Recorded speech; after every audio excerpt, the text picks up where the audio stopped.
भोजपुरी के सुपरस्टार खेसारी लाल यादव ने जब आरती यादव के बारे में सुना कि उनका प्रेमी को घर में बुला के मार दिया गया, तो उन्होंने बहुत दुखी हुआ उनका मन। लेकिन खेसारी ने उनको दिया 45 लाख की गाड़ी। जी हाँ दोस्तों, आप लोग के चहेते सुपरस्टार खेसारी ने आरती यादव की बहुत बड़ी मदद की है।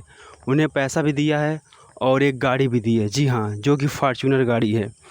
और आरती यादव को उन्होंने सांत्वना दी है कि जब तक उनके कातिलों को जेल में बंद नहीं किया जाएगा तब तक उनके साथ खेसारी यादव खड़े रहेंगे। जी हाँ, खेसारी ने उनको मिलने के लिए भी बोला है, लेकिन खेसारी अभी अपनी शूटिंग में व्यस्त हैं। लेकिन उन्होंने उनके लिए गाड़ी भेज दिया। जी हाँ, और खेसारी यादव तो गरीब के मसीहा हैं, इसीलिए भगवान वो बहुत बड़े सुपरस्टार बन चुके हैं।